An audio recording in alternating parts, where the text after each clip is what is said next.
Welcome back. It's your friend Mel Robbins, and you and I are talking about the American Time Study and 6 shocking statistics on who you spend your time with over the course of your lifetime. And you've already learned that at the age of 18, the time you spend with your parents and siblings drops off a cliff unless you do something about it. I hope you have already forwarded them this episode. You're probably thinking also about the fact that statistic number 2, 40 years of your life, you're going to spend it with your coworkers. And now you're thinking as you're driving to work, oh my God, I got to look for a different job. Or hopefully you're thinking, I'm the luckiest person on the planet. I work with people that I love. How cool is this? We've also just unpacked the 3rd statistic about friendship and how friendships basically peak at the age of 18, meaning the amount of time you spend every day with them. And as you get older, it gets harder and harder and harder to spend time with friends unless you pay attention to the 2 P's I taught you. What are the patterns in your life? And who are you making it a priority to spend time with? Take the initiative. And I just want to remind you again that this awareness of these trends of how you're spending time, self-awareness is the foundation of creating a better life. Because if you don't know what the issue is, you're never going to be able to solve it. And the issue is simply that we all just go through life and let time pass us by. You have the opportunity from this moment forward to be the architect of building a life that makes the most of the time that you have. And just because these are the trends in data and these reflect what most people are experiencing, it doesn't mean that these need to be the trends in your life. And I was so personally moved by this data that I wanted to share it with you because I believe that knowing this, it will empower you to make very meaningful changes. I think everybody needs to hear this. I think everybody is struggling with this and kind of feeling it, but not really understanding the context. And to me, when I look at the stuff that we've already talked about, no wonder loneliness is an epidemic because nobody understands why it's happening.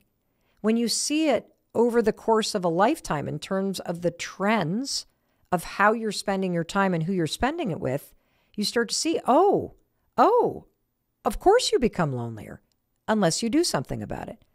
And if you don't understand what's happening in the background, you think you're the problem. And you're not the problem. It's not true. The problem is that time is passing. And the more that time passes, the more you just kind of go with it. And I want you to do the opposite. I want you to feel inspired and empowered to get intentional about how you're spending your time, because how you spend your time is what your life is all about. And that brings me to the 4th takeaway, which is that your life partner is probably the single most important decision you will ever make. This is that statistic at about age 29. There is a person that enters your life or multiple people as you're dating around that you start to spend more and more and more time with as you age. And here's the thing I want you to understand. Do not rush this decision. Do not get married to someone who you know in your gut is probably not the right person, but you kind of feel like you should do it because everybody's getting married and you're getting to be that age and you're starting to get a little worried. Do not settle, because the time you spend with your partner increases every single year until the day of your death. And after age 60, this person that is your life partner, they really matter because it's the person you will spend the majority of your time with for the rest of your life. And that's kind of a great test. Like, if you're dating somebody right now, don't look at the person who's standing in front of you right now, you know, with the nice car and the fake tan and the group of popular friends and the really cool profile on Hinge. No, ignore what's in the present. Close your eyes and ask yourself this. Is this person, like at their core, is this person on the inside who I would want to be alone with every day, day in and day out when I'm 60?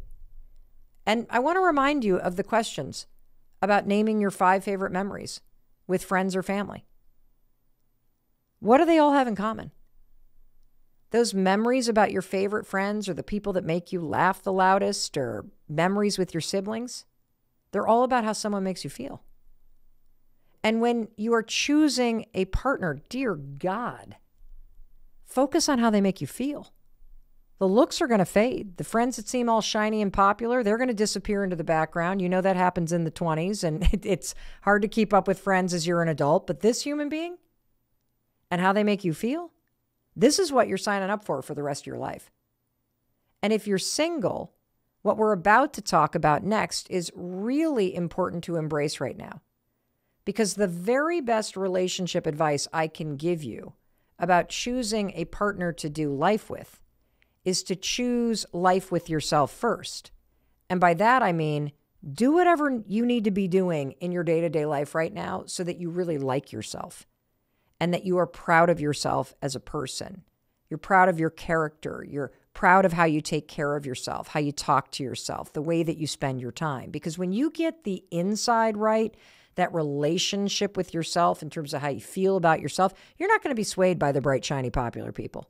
You're going to be attracted to people with true character, someone who is worth going the distance with. And that brings me to the fifth statistic about who you spend your time with over the course of your lifetime. And it's this, that when you hit 40 years old, the amount of time that you spend alone climbs and climbs and climbs. That means from 40 on, the number of hours per day that you are alone is going to increase. Those 30 years, every single year from the age of 50 to 80, based on the data, you are alone every day more often. And for most people after age 70, you're alone most of the time, every day. Well, not me. I am going to an old person's home, like one of those places that's like college for old people, back to the dorms, hanging out with people. I'm not going to sit alone in this house. But joking aside, this is a huge takeaway. And the first takeaway is I want to normalize that it is normal to find yourself spending more and more time by yourself. And for me, this can be a really positive thing. Because this is not a message about you needing to look out into the future and going, oh my God, I'm going to be alone and I'm lonely. No, this is about the need to learn to enjoy time with yourself. Because when you're really present to being with yourself, whether you're making a cup of tea or reading a book or taking a walk in the woods, think about it. You're not by yourself. You're with yourself. I'm with myself a lot. I'm in my car driving alone. I'm often at my house or working remote alone. I'm down in my kitchen making lunch alone. I'm heading out the door to go for a walk. And yeah, maybe YOLO and Homie, my dogs may be there, but there's no other human being. I'm spending time with myself. But here's the thing, and this is what the opportunity is for you. I don't feel lonely. I enjoy spending time with myself. And that's what's available to you. And when I do start to feel like something's missing, or I feel a little lonely, because I have a good relationship with myself, I can see that, oh, wow, like I'm missing connection, and I can go back to the 2 Ps. I either got to change my patterns of behavior, so I start bumping into people again, or I've got to prioritize reaching out, and that almost always solves the problem. So the big takeaway here is learn how to love yourself and enjoy yourself and be kind to yourself. Learn how to sign yourself up for a yoga class and take yourself to it. Learn how to reach out to friends when you're feeling a little lonely and be the one that is doing that for yourself. Do that for yourself. Learn how to take yourself out to lunch or for a manicure. Learn how to be kinder to yourself. Learn how to find happiness in the time you spend alone, and you will enjoy the time that you have. Now, the final statistic on who you spend the most time with over the course of your life. This one is about kids, and it broke my heart. When you become a parent, depending upon when you first become a parent, the majority of the time that you have with your kids will happen in your 30s and 40s. And for most of us, there is a precipitous drop that happens in your 40s. As your kids enter high school and they become more and more independent, you see less and less of them. The busier they get, the less and less of them. And that's supposed to happen. I mean, they're supposed to make friends. They are supposed to go build a life of their own. And then they turn 18. A lot of them go off to college or a trade school. And here's the sad news. Based on the data, when you turn 52, that number, which is the amount of time you spend with your kid, flatlines. And that's where it stays the rest of your life. And it is shockingly similar to how little time you spend with your own parents or siblings. Now, when I first read that, I beat myself up because I'm 55 right now. That window of time is closed. It's over. My kids are launched. Oakley leaves for college in the fall, still trying to figure out where, but he's going. And if I reflect back on those 0 to 18 years, I spent way too many years of their childhood working. I was traveling for work. I missed out on so many milestones, so many sports matches, so much in-person time. However, I love knowing this statistic, and here's why. I'm not allowing myself to become a statistic in this regard, because here's the thing. There is something you can do. You can become more proactive about going to your kids. You can become more proactive about creating and sustaining that relationship with them as adults. Yes, the whole point of parenting is to help your children grow up and become who they're meant to be, which means your job is as a guide and a coach through life. It means helping your children understand, who are they? What do they value? What are the implications of their decisions? What are their passions? Who do they want to be? And if you take that approach, that your kids are supposed to become independent human beings who are going to leave you and go build a life, that's what success looks like. You can still do that and not lose connection.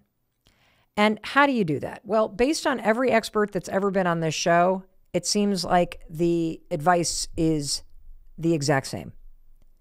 Do your kids feel seen? Do they feel safe? And do they feel supported by you?